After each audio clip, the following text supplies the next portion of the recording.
hurt. Warren Fadley is North America's most renowned extreme weather journalist. For the first time ever, he will be seen working on the front line documenting the power of 2 killer hurricanes within 1 week. This is going to be a real hazardous place in a very short amount of time. Battling against torrential rains and destructive winds, Warren continuously puts his life at risk in order to get his desired shots.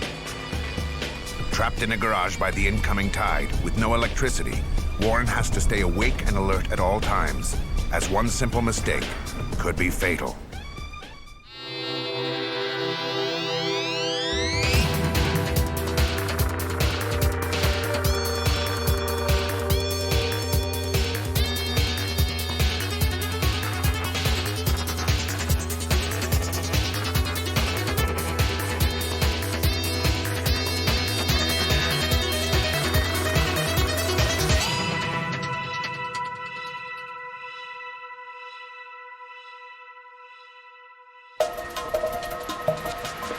Hurricanes are severe storms that produce violent winds of up to 200 miles an hour.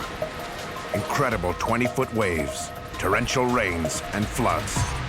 Severe hurricanes can destroy almost anything that stands in their path. In August 2004, Hurricane Charlie knocked out the power to over 2 million homes and businesses when it crashed into the small town of Punta Gorda, which is located on the west coast of Florida. Thousands of people were left homeless, and at least 19 people were known to have died.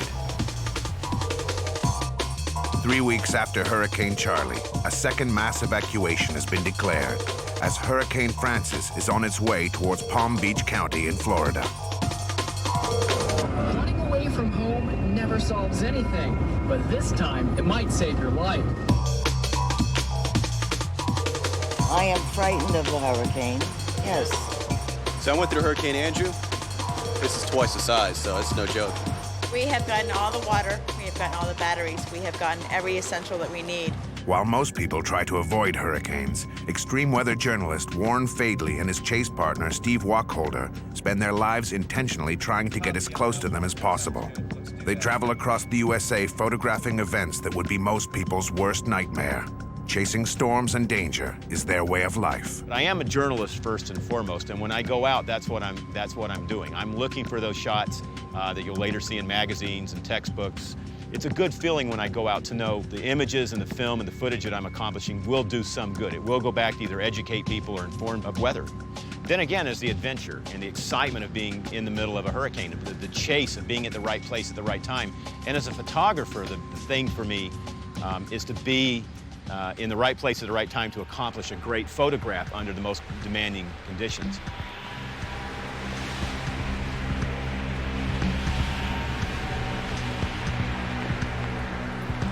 As the outer bounds of Hurricane Francis make landfall, Warren feels the pressure of getting the first few shots of the day. If he doesn't start working soon, he may lose a lot of good footage, which would cost him thousands of dollars in lost revenue. To Warren's surprise, the winds are gusting at 50 miles an hour, and that is why he is wearing his hard hat. If he is struck by flying debris, Warren could soon be on the fast track to the local hospital. Well, what's happening now is one of the first feeder bands of the storm's actually coming through. This is kind of the signal that the storm is beginning. And you can see out here the ocean, man, it is really getting agitated. Just an hour ago, it was just a little bit of white caps, but now you can see it's really starting to surge up, and I can actually see where it's coming up here, probably 2 or 3 feet just since this part of the storm went through. So, you know, the hurricane's on its way now.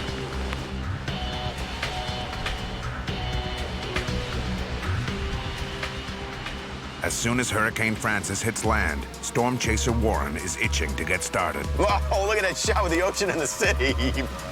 That is great. Look at that over there with the trees.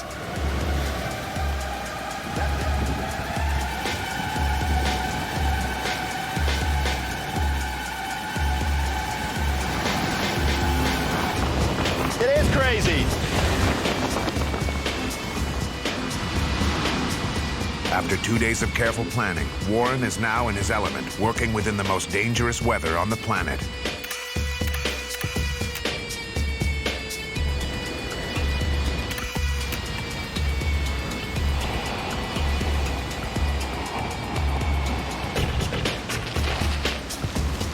I can't see anything because the water keeps getting in my eyes. This is a dream location. It's just good because we got a great perspective of everything here. We got the ocean, we got the buildings, we got the palm trees. It's a dream come true. As opposed to other kind of storm chases, tornado chases, for example, hurricane chases are very much of a tactical chase. You know, a journalist like myself almost becomes kind of a commando. You have limited equipment. You have to get into an area very quickly. You have to do your work. You have to stay alive. You have to watch out for all kinds of dangers because you're actually in the storm as opposed to a tornado where you're outside. So it is a lot like a commando operation. You've got to get in there. You've got to pre-plan the area. You've got to figure out where to shoot from and stay safe. You've got to do your job and then get out. You know, a lot of times when a lot of dangerous things are going on around you.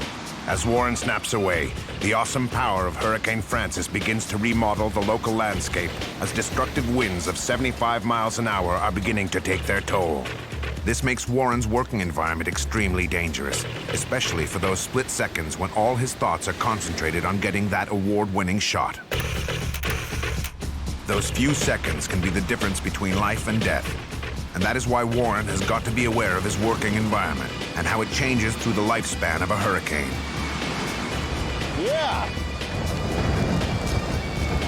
This is what it's all about. Warren carefully watches the churning sea, as he does not wear a life jacket when he works. He therefore has to be very careful when photographing so close to the seawall, as one sudden gust of wind could easily knock him off his feet and sweep him into the abyss.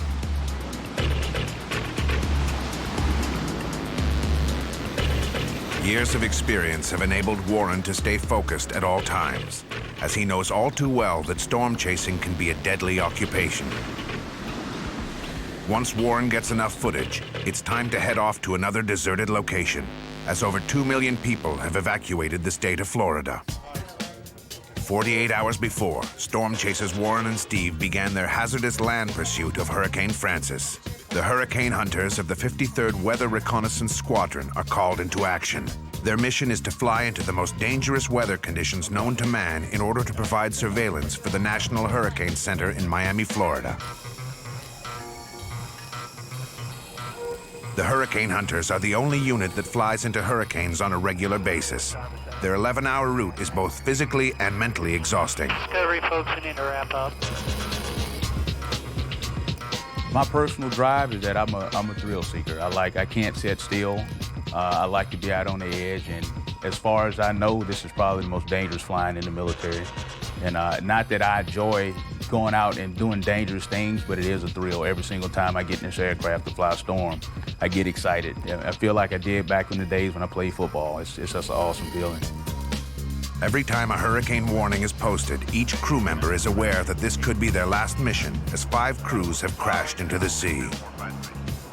And that is why the enrollment for the hurricane hunters is on a strict voluntary basis.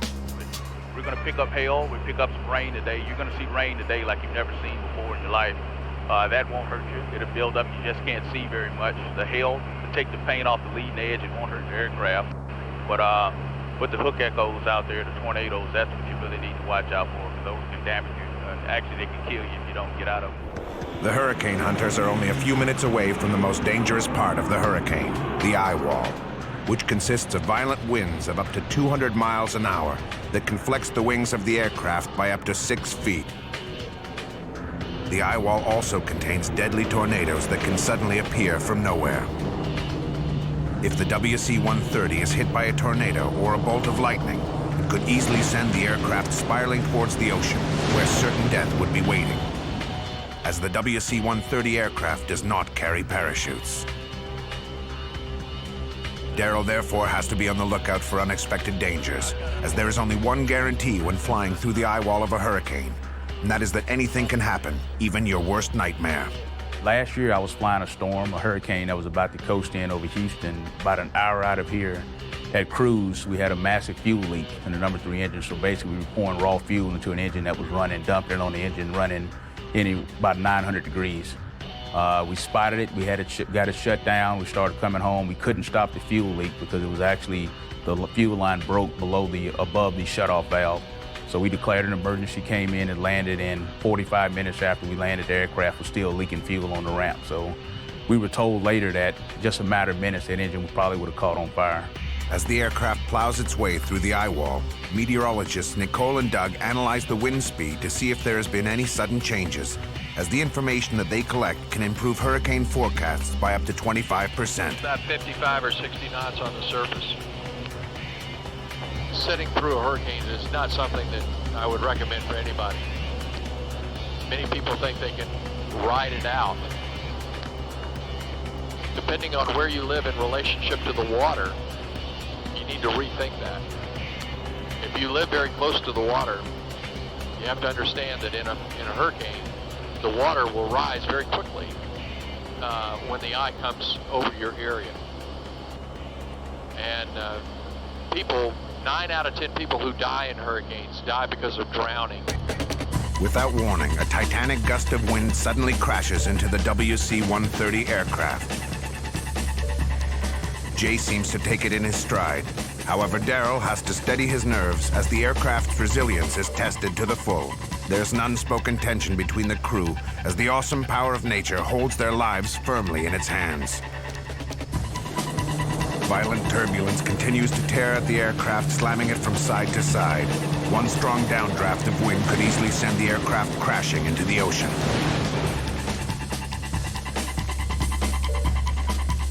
Even though the hurricane hunters are only a few miles from reaching the end of the eye wall, torrential rains and winds continue to hammer at the aircraft. Each crew member has been through this hellish ride on numerous occasions. It's only their vast experience that enables them to keep calm, even though their lives are in constant danger.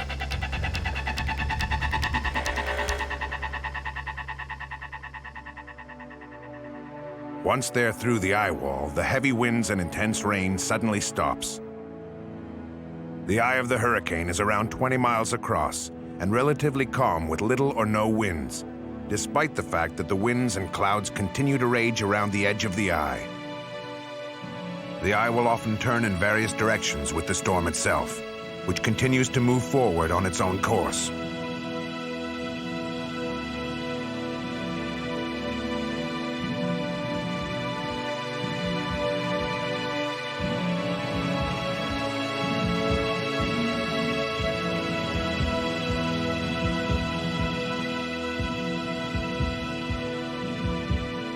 Down below, the sea is still raging, which means that the crew are never out of danger, even though all around them seems to be at peace.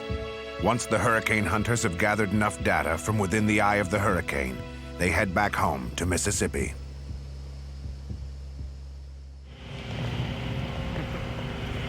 My friend's South Carolina. What do you think? Back on land, extreme weather journalist Warren is driving to his next location.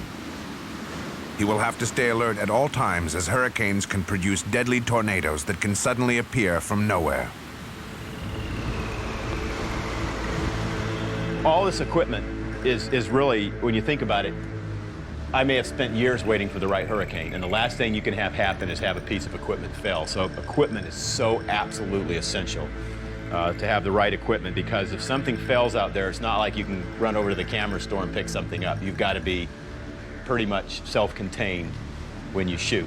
And that's why a lot of times I say, you know, hurricane chasing is like a special operations deployment. You're going into an area, you're scouting it out, you pick your location, you get your shots, you do your job, try to survive, and when it's over, you get out. And that's basically my philosophy, and everything has to work perfectly. We got to really watch for here wires at this point. These things will come whipping down and they'll take your head off. So, you know, if my guess is right and we're about ready to see the eye wall here, we got to be really careful about the about this. When this hurricane hits and I start to shoot, I know where everything is. I know on my vest if I need a rescue strobe, I need a light, I need a flashlight, a knife, different lens, camera, film, all this stuff I have to have so I can just grab it at a moment's notice. The thing about shooting in a hurricane is you don't have time to really think. You almost have to react to everything.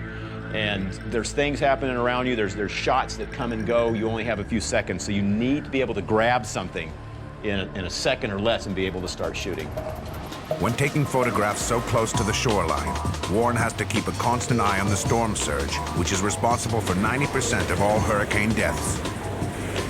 Storm surge is created when the sea is pushed ashore by the sheer force of the hurricane wind swirling around the storm. This advancing surge, combined with the normal tides, can create water levels of 15 feet or more. If Warren is caught by a rogue wave, it could easily kill him. I mean, these are big waves. You can see they're big, but they're being pushed back by this wind right now. So you can just imagine if this wind stopped, these waves would just be crashing right here into these buildings. So when things really start happening around me, when all heck starts breaking loose, over the years I've been able to learn to really kind of slow down and put everything in perspective instead of panicking or becoming afraid. So sometimes I think the more dangerous it becomes, the more my mind actually slows down and takes everything in and allows me to work under those conditions.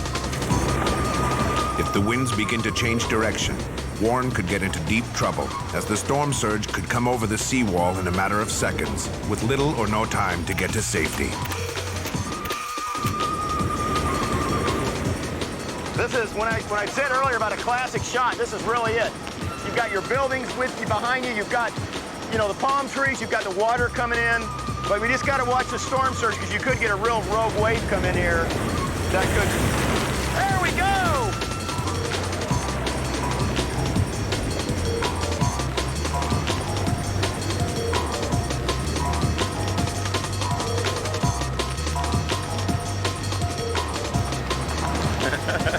You've officially stood in a hurricane now.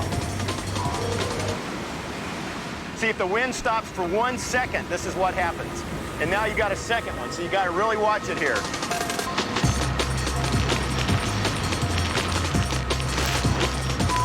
That hurt. That sandblast is really bad. Warren heads inland as the winds are beginning to increase and change direction.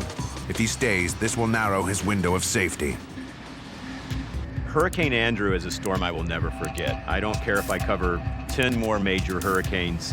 Hurricane Andrew was a Category 5 hurricane. I survived Hurricane Andrew in a concrete parking garage, and sometimes the winds were gusting easily 150, maybe even higher.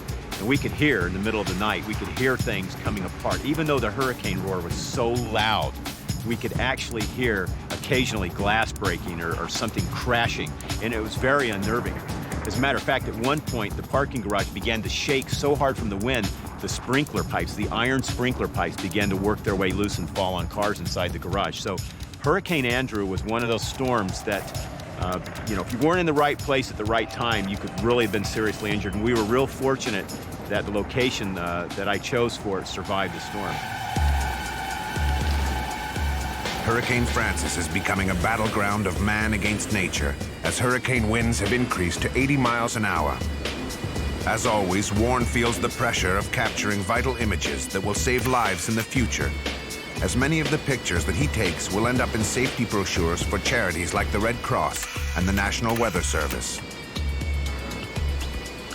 I'm just checking the film. The last thing you want to do with a hurricane is run out of film, let me tell you. But you want to shoot conservatively. A lot of wave action, a lot of palms. That's, you know, that really is what people identify with hurricanes, I think, more than anything else. You get damage in the city, it could just be a severe storm, but when people see this, they know right away it's a hurricane. It's a universal language for a hurricane. That's what I'm looking for here.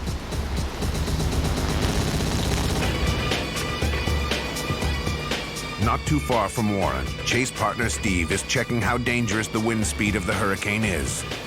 What I'm holding here is a handheld wind velocity indicator. Actually, it's called an anemometer, and it measures the velocity of the wind. The weather's pretty dangerous today. You can get hurt, you can get killed in a minor hurricane and in a major hurricane.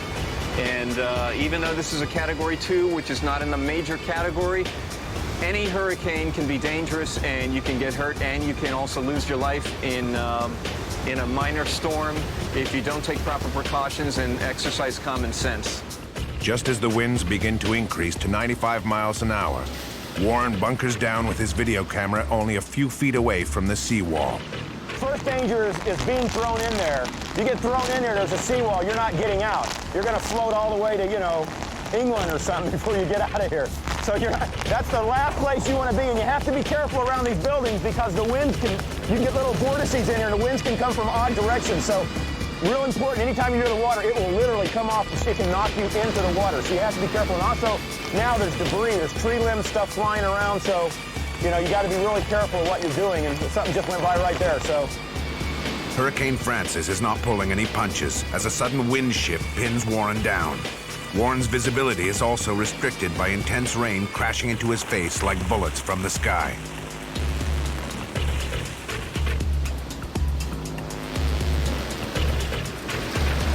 When Warren's hard hat flies off his head, he knows it is time to get out of the danger zone, as one sudden gust of wind could easily throw him into the sea.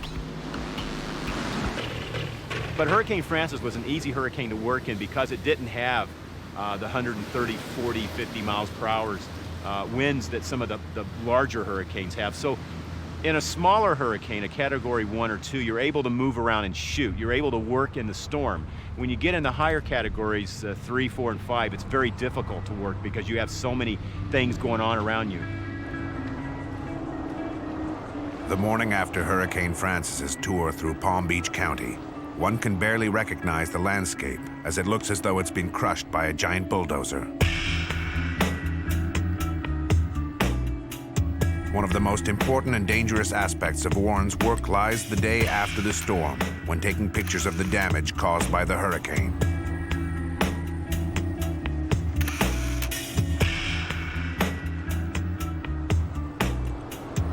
This is a great example of how really dangerous it can be out here. So it's almost like every time I take a step here, I've got to really watch what I'm doing in advance because of all this debris. Another danger are these ship masks, because a lot of these things will conduct electricity.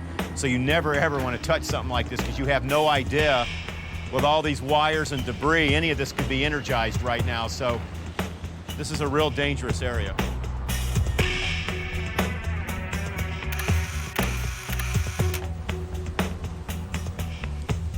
This is amazing. This is a great example probably of the luckiest person in Florida during the hurricane. This tree could have certainly fell this direction which the wind was blowing, but for some strange reason it fell away from the house. But you can only imagine if there had been someone in this room right here and this tree had fell on it, it would have been a very unfortunate accident.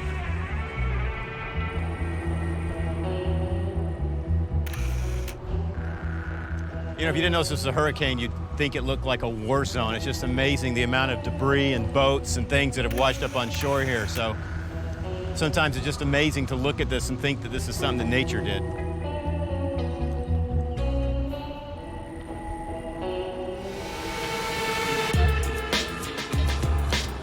Tourism is Florida's largest industry, accounting for 1/10 of its $500 billion economy. One of its main attractions is its ocean seafront resorts that are vulnerable to hurricane strikes. As soon as a hurricane warning is posted, Florida's $50 billion tourism industry slowly grinds to a halt. The once crowded beaches are abandoned faster than the incoming tide. The economic effect of a single hurricane hitting Florida is unimaginable. Insurance losses alone can run up to $10 billion. Tourist-related industries such as hotels and restaurants can lose up to $90 million in revenue. What makes matters worse is that you just can't stop a hurricane from striking its chosen destination.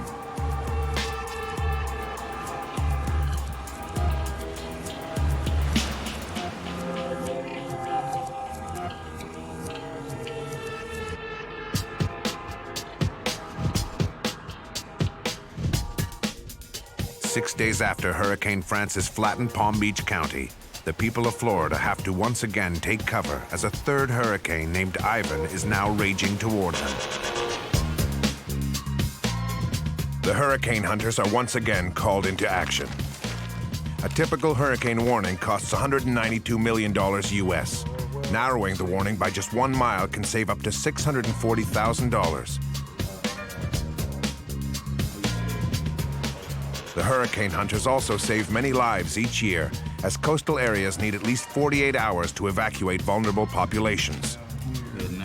We could fly through there and it's nice and smooth, just a few bumps, and then when you get the storm, maybe even a Cat 1 or Cat 2, if it's building or dropping off, that's when you get the rough ride. So we'll see if it changes on us. You know, we could have some big changes today, so that could affect our ride. We might be getting, pretty good bumps, but we'll see how it works. The hurricane hunter's aircraft of choice is the WC-130 Hercules, built in 1964 at a cost of $13 million. It is 99 feet in length and 38 feet wide, with a wingspan of 132 feet. The WC-130 Hercules has 4 upgraded turboprop engines, 2 external 1,400-gallon fuel tanks, as well as an internal 1,800-gallon fuel tank. This allows the aircraft to stay aloft for up to 15 hours throughout each mission at a modest speed of 300 miles an hour.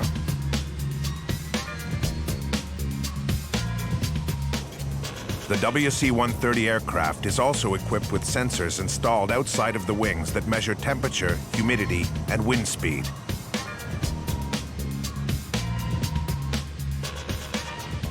This information, along with the evaluation of other meteorological conditions such as turbulence, icing, and visibility, is encoded by the onboard meteorologist and transmitted by satellite to the National Hurricane Center in Miami, Florida.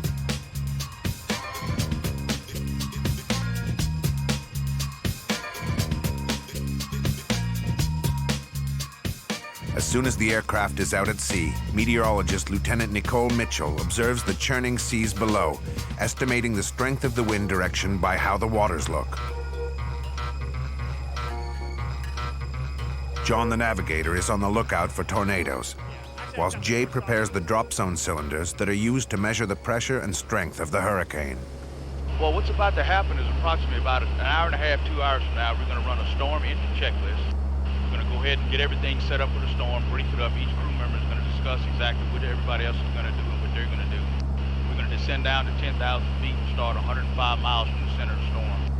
We're going to fly in, gather the data all the way through, and drop a sign at the eye wall going in, the exact center of the storm, and then the eye wall going out, and we'll track information for 105 miles all the way out of the storm. Turn crosswind and come in and do the same thing on the other side. And what we do is we compare those points every time we go to the center with the last point. And it gives us the direction of movement, the speed of movement. And also we're collecting the wind data as far as the strength of the storm, the pressure, the temperature, and whatnot. Once they're through the eye wall and into the eye of the hurricane, Jay becomes the busiest member of the crew. He drops a cylinder every 400 miles. 10 seconds after being released from the aircraft, the cylinder deploys a parachute that falls at a rate of 2,500 feet per minute. As the cylinder drifts, it calculates the wind speed and wind direction of the hurricane, as well as a vertical atmospheric profile of temperature and humidity. The information that the cylinder collects is then relayed via high-frequency radio back to the WC-130 aircraft. As soon as Jay collects the data, he immediately sends it via satellite to the National Weather Center in Florida. The meteorologists and scientists then begin to work around the clock analyzing the data as well as studying maps and satellites. Only then are they able to predict where Hurricane Ivan is going to make landfall. Within 48 hours of the hurricane warning being posted, Warren and his chase partner Steve arrive at the National Weather Center in order to get up-to-date reports from the meteorologists. This will help them determine the landfall of Hurricane Ivan before they begin their chase. The forecasts are issued here, the predictions of where the hurricane's going to make land strikes, the intensities, things that can potentially save people's lives. For me as a storm chaser, it's very important to have this information to decide where I'm going to go. Beforehand, of course, to go scout out a location. Also, when the storm's hitting, I need to know the intensity and the way it's moving for my own safety. Can you imagine if that was hitting the Florida coast right now as that hurricane? That would be that size, that strength. Yeah. Would be unbelievable. It's really kind of difficult to fathom the damage that this thing would cause if it hit a major metropolitan area at its current intensity. This thing hit land right now. You're talking 155-mile-an-hour sustained winds, gusting to maybe 180. 15-foot storm surge, easy. Torrential rains.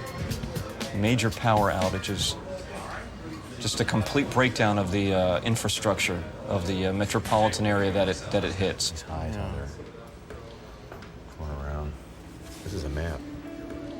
As soon as they have gathered enough information, Warren and Steve begin their pursuit of Hurricane Ivan by driving 700 miles to Pensacola, Florida. Well, it's been just about a week since I left Florida from chasing Hurricane Francis, and believe it or not, this is the third major hurricane approaching the Florida Panhandle now, Hurricane Ivan. So this has been an incredible year. It's almost like Mother Nature declared war on Florida, one after another hurricane, and there's even a fourth tropical system in the Atlantic that might be hitting here next week. So this is unprecedented, not only in history, but also as far as my chasing goes, to have hurricane after hurricane like this. If Hurricane Ivan turns out to be as destructive as, say, a hurricane like Andrew, you're looking at catastrophic damage, almost complete failure of most homes, and extensive damage to businesses. And it's going to be a real hardship on the people that live in the area where this storm makes landfall.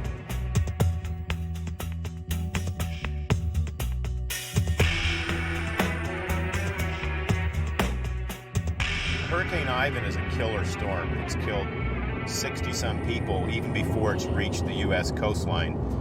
And historically, when you have these killer hurricanes, they usually just don't disappear. They usually go on and create more violence. So in the back of my mind as I'm driving towards the expected landfall of Ivan, I'm thinking and remembering that this is a killer hurricane.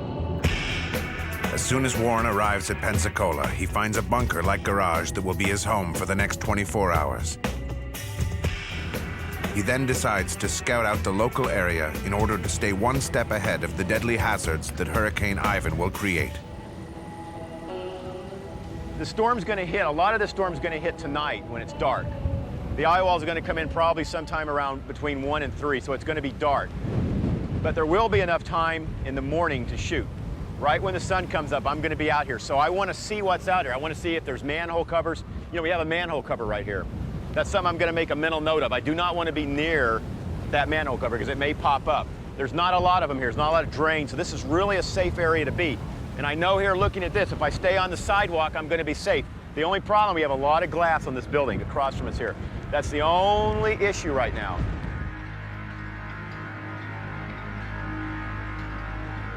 You can see here the water's starting to pile up right now. This is already scary. I mean, the storm's not here. There's not much wind, and this water is starting to come over the deck here. So you can imagine once the wind starts, and you can hear these sounds, the wind going through the ship masts here. Very, very ominous sound right now. It's like the orchestra's, you know, getting ready to start playing. This is not Francis. This is a really spooky storm. Because you start hearing these weird little sounds and things crashing, and the sound will just grow.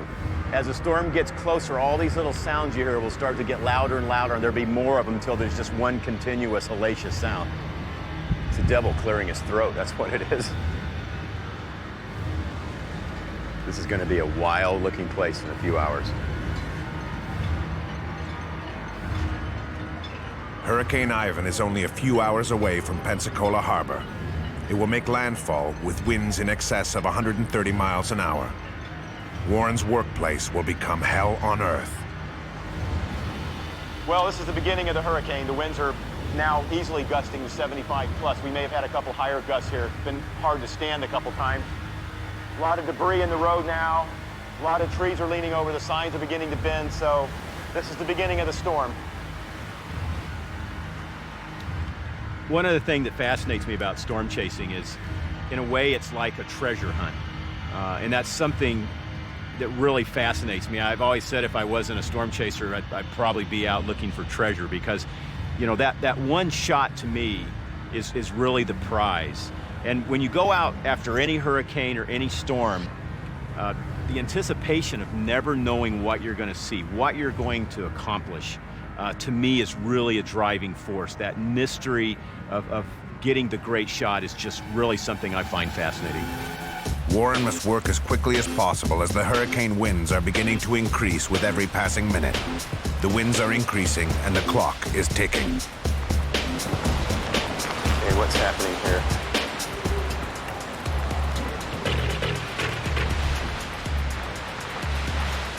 This came up real suddenly. We were having about 30, 40 miles per hour, and then within just a few minutes it went to hurricane strength real fast. But that just shows how violent the storm is.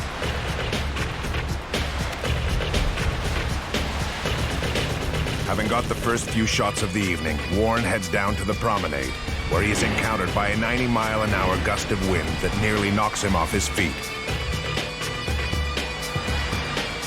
Warren suddenly darts between two tall buildings where he is thrashed by intense winds that are being deflected down on him. The immense pressure of the wind makes it difficult for Warren to stand up straight, never mind trying to hold a camera steady. I gotta be real careful here because some of the shutters are already breaking off the building, so this is gonna be a real hazardous place in a very short amount of time. Fueled by the desire to get more footage, Warren heads back to the combat zone of the promenade.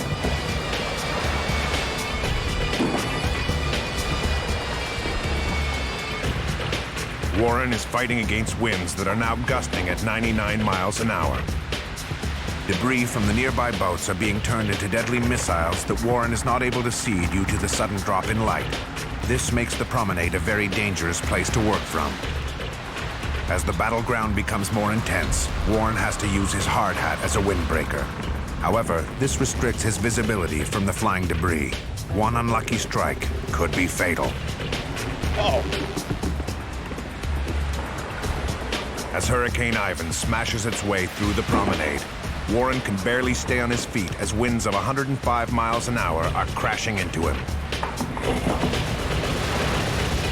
If this is about the limit you can shoot in without having a lot of really dangerous debris flying around, so this is about it. I got to start heading back and find some kind of a wind block right now.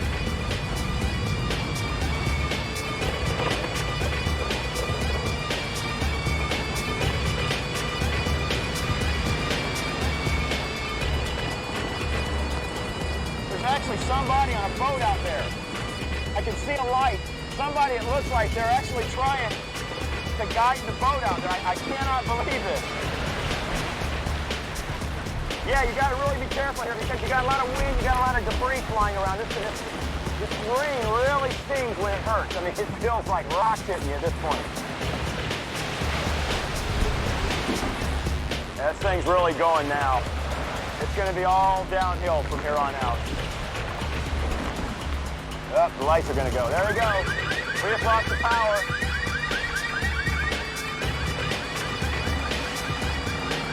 Warren decides that it's time to head back to the reinforced concrete garage as Pensacola struggles to control the deadly forces of Mother Nature.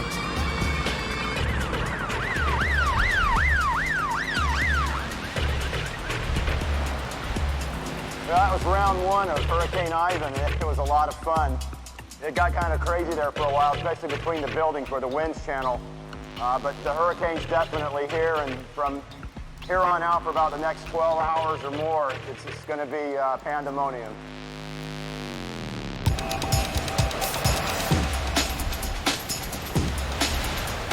Warren is desperately looking for the last few shots of the night, as past experience has taught him that the strength of the storm surge and the hurricane winds will soon knock out all surrounding power, capsizing him into complete darkness for the rest of the night.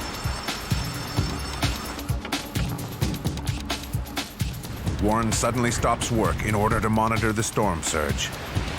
Storm surge is a mound of ocean water that is driven inland by severe hurricane-force winds. The garage is less than 200 feet from the promenade, and therefore Warren could be drowned if the water rises towards life-threatening levels. The monster from the sea is able to sweep away anything in its path. Even a 700-pound solid steel recycling bin stands little chance against the hammering effects of breaking waves.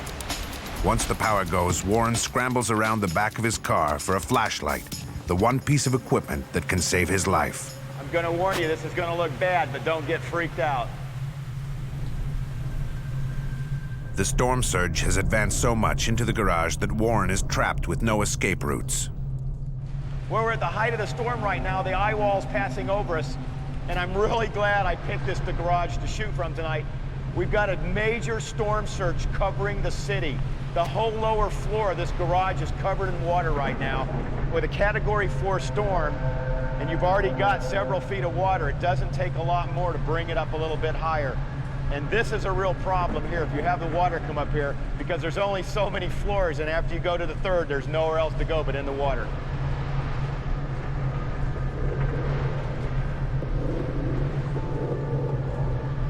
Believe it or not, this is the bay. This is it coming right into the parking garage. It's right here. The entire lower floor is flooded. This is amazing, absolutely amazing. Look at this.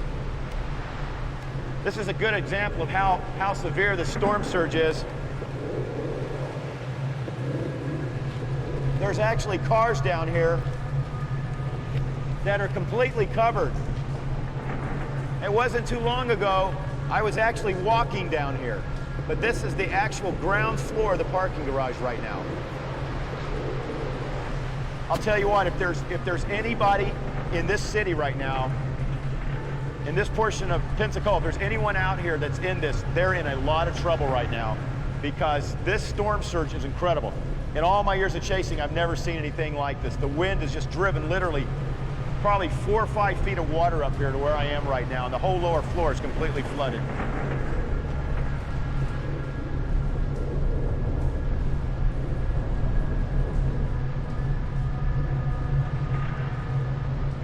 This storm surge is a great example of how dangerous my line of work can be. And if I didn't do the right planning here earlier in the day, I could be in a lot of trouble right now if I was out anywhere near that bay. Warren carefully looks for signs of the water retreating back to the ocean. Absolutely amazing. I'll tell you what, when I'm done tomorrow and this water goes down, I'm gonna kiss this garage because it saved us. I would say this garage saved everyone that was in here chasing tonight. This garage probably saved their lives. Satisfied that the storm surge is not going to reach the next level of the garage, Warren heads back to the safety of his car. 4 hours later, with no sleep whatsoever, Warren starts to get ready, as once the sun rises, he will have to push himself beyond his breaking point. When you're tired, you have to kind of double check everything because when you're dealing with fatigue, that's always an issue. As the morning breaks, Pensacola resembles an underwater city cut off from all civilization. Even though the hurricane has weakened, winds are gusting at 80 miles an hour. The violent storm surge is still crashing into the building with the force of a minor earthquake. Warren therefore has to carry on working from the safety of the reinforced concrete garage, as flooding and tornadoes have killed up to 16 people throughout the southern states of the U.S. Well, you know, there's a lot of great shots here right now, and as a journalist, this is why I'm here. This is why I've done everything to get here. But, you know, the human side of me realizes I've seen debris float down in the storm surge of people's property and a lot of homes destroyed. So, you know, the other side of me is saying a lot of people have lost in this hurricane. So, as a journalist, I'm glad to get the shots, but at the same time, my heart really goes out to the people who've been affected.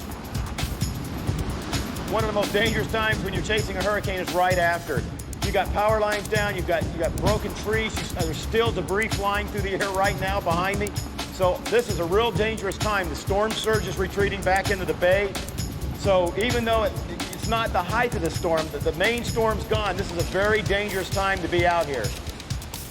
Warren heads down to the first floor of the garage in his relentless pursuit to get better shots, even if the risk of getting injured is higher. You can have absolutely anything in storm surge. There can be electrical lines, debris, nails, all kinds of dangerous stuff. So manhole covers, storm surge is really dangerous. You got to be really, really careful when you're in it. But unfortunately, a lot of the best shots, you got to be in the storm surge. I'm going to see how deep it is first. I'm not doing this for any other reason than to get a shot of a car trapped over here. I know there's a ledge here somewhere. I'm just waiting to hit it. Whilst wading through the storm surge, all of Warren's senses have to be on full alert for unseen dangers such as gas leaks and live electrical cables lying under the water. There is no room for mistakes, as every movement has to be carefully choreographed. Each step has to be monitored in order to avoid the deadly hazards in waiting. not the time to have a technical difficulty.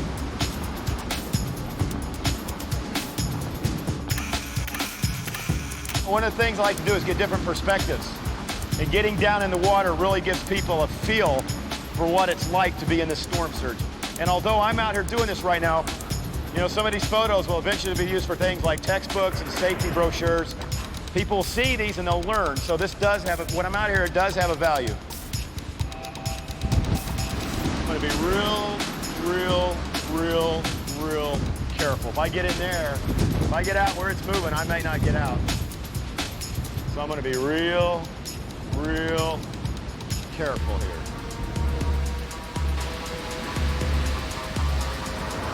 An extreme weather journalist is a lawless profession that tests the limits of safety. It's gonna be a good shot. Just gotta make sure I don't get in trouble here. Although Warren is aware of the risks, he knows that he is covering one of the most important hurricane stories in the last decade.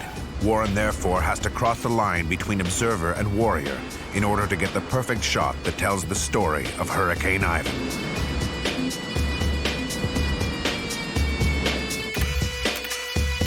Once he gets his desired shots, Warren heads back into the safety of the garage. I think fear really comes from situations that people aren't familiar with, and that creates panic.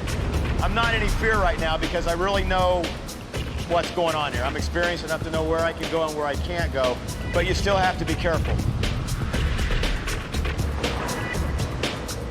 Not having had any sleep in the last 48 hours, Warren has to constantly fight off fatigue as his energy levels are rapidly depleting.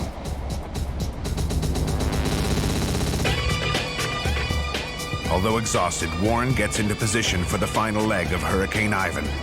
Suddenly, out of nowhere, mini tornadoes begin to swirl past the entrance of the garage. They are appearing so quickly and are so violent that if one crashes into the glass-paved building opposite Warren, he would have little time to get out of the way of the falling debris. This endurance test is pushing Warren's body to the limit as he struggles to keep his balance whilst being whipped by 80-mile-an-hour winds. As always, Warren is prepared to stay in the line of fire for that one great shot. As another gust of wind crashes into Warren, he has little time to think. He clamps his hands onto a branch and hangs on for dear life.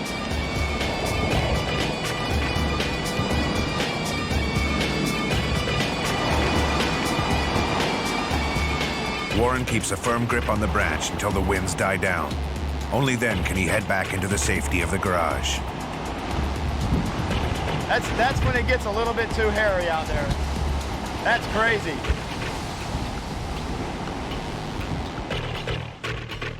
Unable to take any more, Warren staggers towards his car as this hurricane is over for him.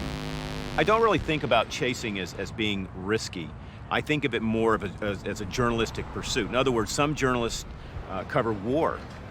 Some journalists cover sports. There's just all different kinds of journalism. I happen to choose weather and natural disasters because I didn't really want to shoot things that were man-made, man against man violence and wars. I wanted to be covering something a little bit different. Even with all of his experience, Warren is still shaken by the devastation caused by Hurricane Ivan. The damage is so bad I can't even remember where I took the before and after photos.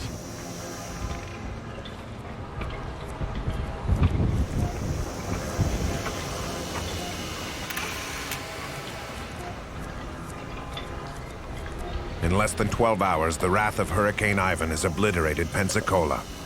The once so proud boats that moored in the bay have been mangled beyond recognition at a cost of $3 to $10 billion.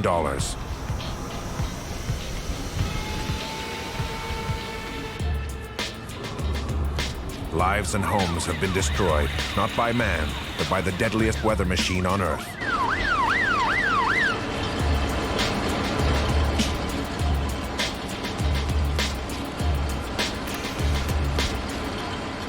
The people of Pensacola will remember Hurricane Ivan as the deadliest storm they have had to endure, as widespread flooding has increased the death toll in the southern states of the U.S. to 40. A further 80 were killed throughout the Caribbean.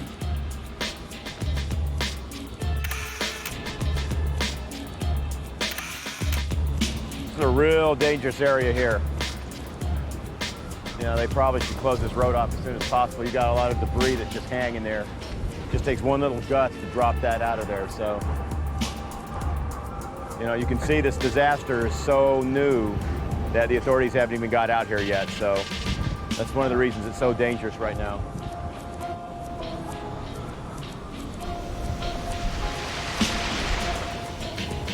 That's probably what I'll remember more about Hurricane Ivan than anything else, is getting to the right place at the right time and getting through it safely. After getting a few more shots of the devastation, Warren begins his long journey back home to Arizona. I know someday when I'm too old to chase, I'm going to look back and wonder if all this was worth it. Not having a family, not having that real steady type relationship that, believe it or not, is something I really value. And it's kind of ironic, someone like me who's a very, believe it or not, romantic guy who believes in relationships and families and things like that, has had to give all that up for my career, for chasing.